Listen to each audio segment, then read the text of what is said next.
Hello students, good morning. Class 11th में chapter first का आज हम लोग एक नया टॉपिक शुरू कर रहे हैं जिसका नाम है वर्गीकरण पद्धति। इंग्लिश में इसे सिस्टमैटिक्स कहा जाता है।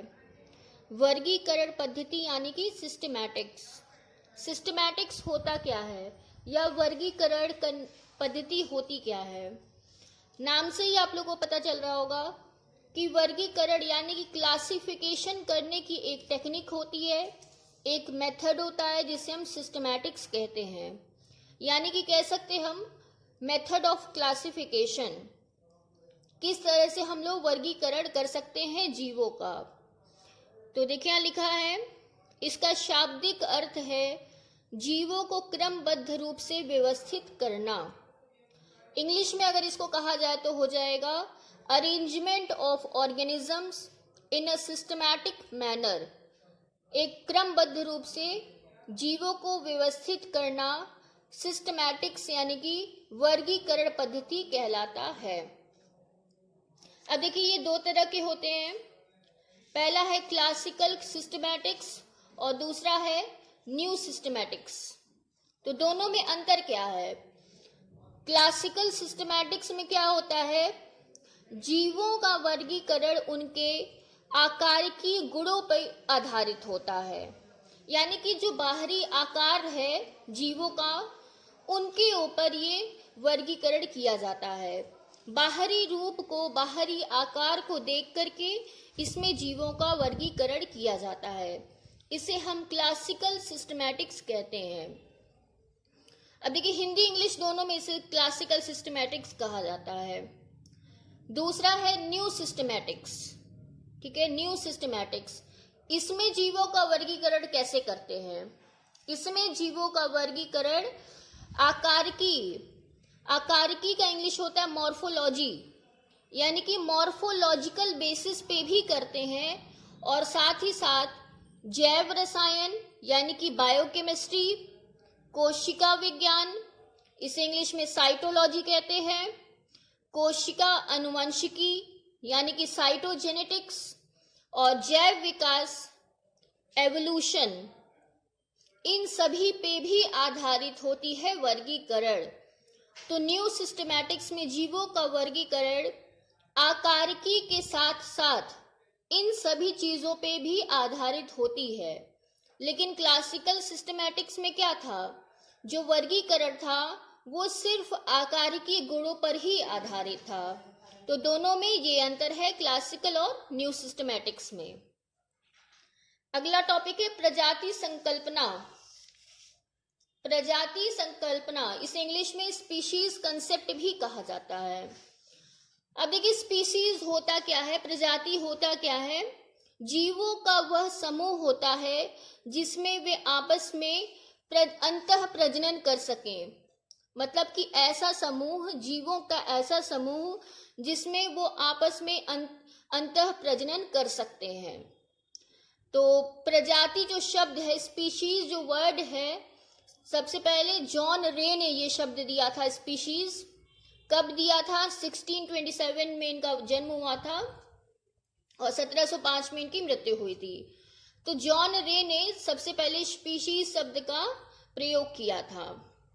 इसके बाद अर्नेस्ट मायर, यहाँ लिखा है अर्नेस्ट मायर, इन्होंने क्या किया था, प्रजाति की परिभाषा दी थी। जॉन रे ने स्पीशीज नाम दिया था, शब्द दिया था, और अर्नेस्ट मायर ने क्या किया था, प्रजाति की परिभाषा बताई थी। तो प्रजाति की परिभाषा क्या होती है? वास्तविक रूप से आपस में अंतः प्रजनन करने वाले जीवों की समष्टियों का ऐसा समूह जो अन्य समूहों से जननीय रूप से पृथकित हो, उन्हें प्रजाति कहते हैं। यानी कि ऐसा समूह, जीवों का ऐसा समूह जो आपस में अंतः प्रजनन कर सकते हैं और बाकी सभी समूहों से अलग होते हैं, उसे हम प्रजाति कहते हैं। इंग्लिश में क्या हो जाएगा? ए ग्रुप ऑफ एक्चुअली और potentially interbreeding populations that are reproductively isolated from other such groups। इसका भी हिंदी में वही मतलब है कि ऐसे ग्रुप्स जो आपस में ब्रीड कर सकते हैं, ठीक है, और बाकी सभी ग्रुप से ये अलग होते हैं। तो ये हो गया स्पीशीज का डिफिनीशन। अब देखिए स्पीशीज के बाद भी देखिए क्या हुआ है कि जीवों को बहुत सारे समूहों में बांटा गया है। उनके लक्षणों के आधार पे जीवों को बहुत समूह में बांटा गया है। सबसे जो छोटी समूह होती है उसको स्पीशीज यानी कि जाति कहते हैं। इसके बाद आता है वंश यानी कि जीनस। अगर आप इसका नोट्स बनाना चाहें तो बना लीजिएगा, मैं बोल दे रही हूं। वंश मतलब क्या होता है, देखिए वंश को जाति से ठीक ऊपर रखा गया है, यानी कि ये उच्च श्रेणी का वंश संवर्ग है। अब वंश होता क्या है, एक वंश में शामिल प्रजातियों में प्रायः अनेक साझा लक्षण होते हैं, यानी कि वंश में जो जीव मिलेंगे उनमें जो लक्षण होंगे काफी समानता होगी, ठीक है। देखिए क्या होता है, जब हम लोग जगत से जाति तक जाते हैं तो इनके लक्षण आपस में बहुत ज्यादा मिलते हैं। जीवों को जब जगत से जाति में रखा जाता है तो जो जाति में जो जीव पाए जाते हैं उसमें सबसे ज्यादा लक्षण मिलते हैं, और जैसे जैसे हम ऊपर की ओर जाएंगे जीवों में जो लक्षणों की समानता होती है वो कम होती चली जाती है, ठीक है। अब वंश के ऊपर कुल रखा गया है तो कुल में जो जाति ऑर्गेनिज्म पाए जाएंगे, कुल में जो ऑर्गेनिज्म पाए जाएंगे, जो जीव पाए जाएंगे, उनमें लक्षणों की समानता कम होगी वंश के कंपैरिजन में। फिर गण में जाएंगे यानी कि ऑर्डर, इसमें भी ये भी क्या है, जीवों का ग्रुप है, ग्रुप ऑफ ऑर्गेनिज्म है, लेकिन इसमें क्या होगा, जो समानता होगी, जो कैरेक्टरिस्टिक होंगे उनमें सिमिलैरिटी कम हो जाएगी। फिर क्लास में जाएंगे, इनमें सिमिलैरिटी और कम हो जाएगी। फिर फाइलम में जाएंगे, इनके कैरेक्टरिस्टिक में सिमिलैरिटी और कम हो जाएगी। और जब जगत में जाएंगे, किंगडम में जाएंगे, तो इनके कैरेक्टरिस्टिक्स बहुत कम मिलेंगे।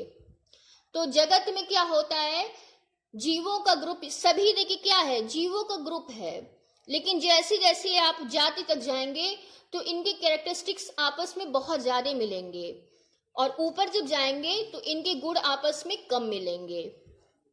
अब देखिए जगत में क्या होता है, पादप जगत और जंतु जगत दोनों आता है। दोनों के लक्षणों में देखिए बहुत कम समानता होगी, बहुत अलग होंगे, लेकिन आप जैसे जैसे जाति में जाएंगे उनकी समानता मिलती जाएगी। तो यही हमारा टॉपिक है, वर्गीकी संवर्ग या उनका पदानुक्रम। तो वर्गीकी संवर्ग क्या होता है, टैक्सोनॉमिक कैटेगरीज। सबसे पहले पदानुक्रम समझ लेते हैं। पदानुक्रम को इंग्लिश में बोलते हैं हायरार्की।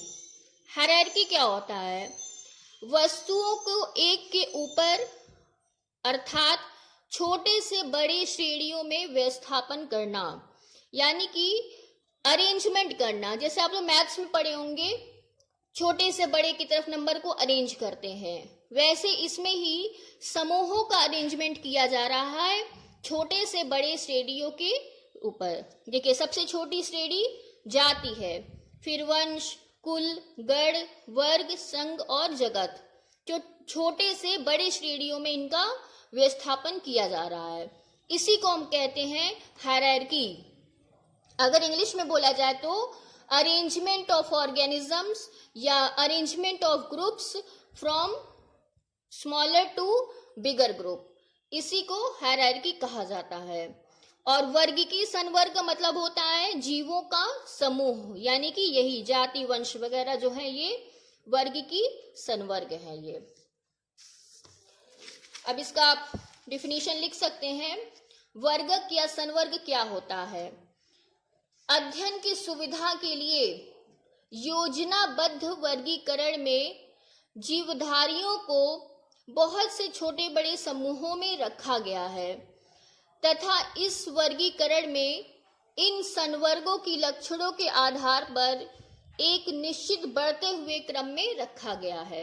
यानी कि देखिए ये सब समूह है, जगत, संघ, वर्ग, ये सब समूह है, और छोटे से बड़े के रूप में ये अरेंज किया गया है।